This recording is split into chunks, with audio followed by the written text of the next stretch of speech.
কতদিন অনিন্দায় নিন্দায় কাটিয়েছে, ঘুম হয় না, পেট ভরে খায় না। কয়েক মাস যখন কেটে যায় তার কঙ্কাল সার হয়। তাই মায়েরা তখন উঠে, হ্যাঁ গো তুমি কে? বলছে এই গৌর যে সেজেছে তার মা কি তুমি? না, হ্যাঁ আমি তার মা। তোমার ওই সুন্দর ছেলেটি আমাকে দেবে? বলো তুমি দেবে? হ্যাঁ গো, কোনো মাকে যদি বলি যে তোমার ছেলেটাকে দেবে, সেই মা কি দেবে গো? আর যদি সেই মাকে বলা হয় যে কোনো বিনিময়ে, টাকার বিনিময়ে, পয়সার বিনিময়ে তুমি তোমার ছেলেটাকে আমাকে দাও, দেবে মা? যখনই টাকা পয়সার কথা বলেছে তারা রাগান্বিত হয়ে যে যা হাতে ছিল দিয়ে বাসুদত্তকে প্রহার করেছে।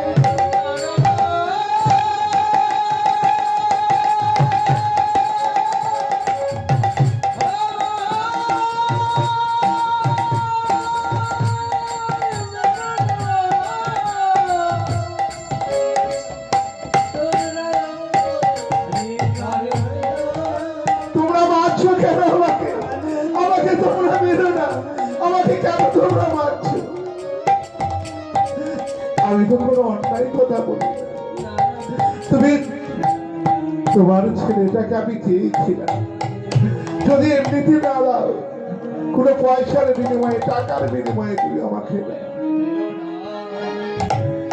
যখন প্রহার করছে, প্রহার করতে করতে যে যারে স্বামীরা এসে গেছে, বলছে কি ব্যাপার এত হইতে জানো? আমার ছেলেটাকে চাইছি, ধরে নিয়ে যাবে। আবার বলছে কিনা যে কোনো টাকার বিনিময়ে তোমার ছেলেটিকে দাও। তারা যখন শুনেছে তারা প্রহার করতে আরম্ভ করলো। প্রহার করতে করতে বাসুদত্ত অচৈতন্য হয়ে পড়ে গেল।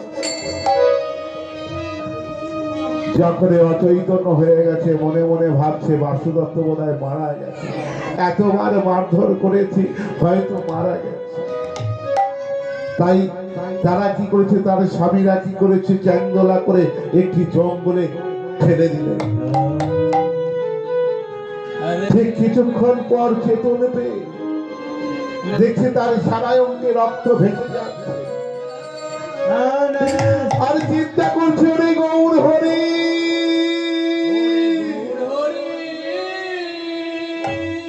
বল না তুই আমাকে কি সাজে সাজাবি,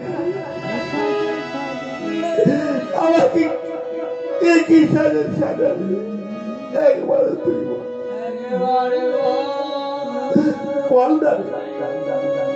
আমি তো তোর কাছে কিচ্ছু চাই না, আমি চেয়েছিলাম আমি তোর ভজন করব, আমি যেন তোর ভজন সারা জনম করতে পারি, তাও তুই আমাকে করতে দিবি না। পদ্মাবতী আমাকে তাড়িয়ে দিল। সে চেয়েছিল একটি সন্তান, গৌর সুন্দরের মতো একটি সন্তান, তাও তুই তাকে দিবি না।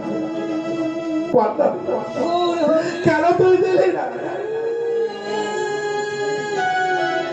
যখন এইভাবে যখন বলছে কেন তুই দিলি না, তবে যখন দিলি না আমি আর এ প্রাণে রাখবো না, ওই সুরধ্বনির জলে আমি প্রাণের হিসাব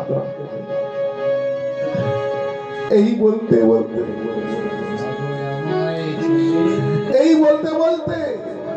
সুরধ্বনির কিনারের দিকে যাচ্ছে। সুরধ্বনির কিনারের দিকে যখন যাচ্ছে তখন মনে মনে ভাবছে না না আরেকটি উপায় আছে, আরেকটি উপায় আছে, নাকি আমার মিতা আছে, অর্থাৎ মিতা বলতে বন্ধ। সেই বন্ধ কি করে জানো? মাটির মূর্তি করে।